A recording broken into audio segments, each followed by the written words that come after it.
అమెరికాలో గనక మన విద్యార్థులుంటే కొంచెం జాగ్రత్త. అంటే ఇంతకు ముందు వెళ్లి స్థిరపడినటువంటి వారికంటే కూడా ఈ కొత్తగా వెళ్లి స్థిరపడాలనుకుంటున్నటువంటి వారు, అలాగే చదువుకోవాలనుకుంటున్నటువంటి వారు చాలా జాగ్రత్తగా ఉండాలి. ఈ మధ్య చాలా మందిని అక్కడ కాల్చేస్తున్నారు. ముఖ్యంగా భారతీయ విద్యార్థుల మీద దాడులు జరుగుతున్నాయి.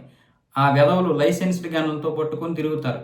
వాడికి మైండ్ ఇది పోతో లేకపోతే ఏమవుద్దో తెలియదు. వాడు సైకోగా మారి అప్పటికప్పుడు కాల్పులు జరుపుతాడు. వాడు ఎవరినైనా సరే ర్యాండమ్గా కాల్చేస్తాడు. అది వేరే లెక్క.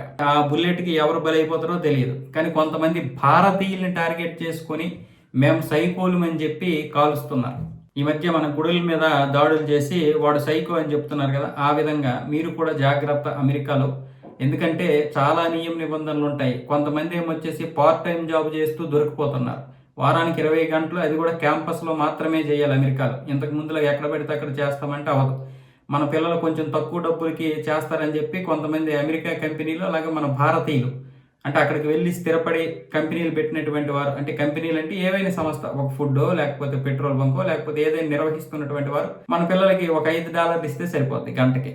అదే అమెరికాకి చెందినటువంటి అమెరికా పౌరులకి అయితే మాత్రం ఒక గంటకి $20 నుంచి $30 చెల్లించాలి. దానికంటే ఇది బెటర్ కదని చెప్పి $4-5 ఇచ్చేసి వీళ్ళతో చేయించుకుంటారు. అది వెట్టి చాకరీ కిందకు వస్తుంది అన్నమాట. అయితే అక్కడ అమెరికా చట్టాలు క్యాంపస్లో మాత్రమే వారానికి 20 గంటలు మించి చేయకూడదని చెప్పి ఉన్నాయి. కానీ మన వాళ్ళు ఆశపడి చేస్తూ ఉంటారు. దానివల్ల పోలీసులకి చిక్కారంటే జీవితం కొలాప్స్ అయిపోద్ది. అలాగే ఈ మధ్య ఒక వ్యక్తి పారాచూట్కి వెళ్ళి అక్కడ కింద పడిపోయి చనిపోయాడు. అలాగే ఇంకొక వ్యక్తి వేరే వ్యక్తి నీటిలో మునిగిపోతుంటే కాపాడిపోయి చనిపోయారు ఇద్దరు, మన హైదరాబాద్కి చెందినటువంటి వారి. అలాగే అమెరికాలోనే మాత్రమే కాదు, విదేశాల్లో చాలా దేశాల్లో వెళ్ళి చనిపోతా ఉన్నారు. అలాగే కార్ యాక్సిడెంట్లు కూడా చేసి చంపేస్తున్నారు అమెరికాలో. పైగా భారతీయులంటే వాళ్ళకి ఇప్పుడు లెక్కే లేదు.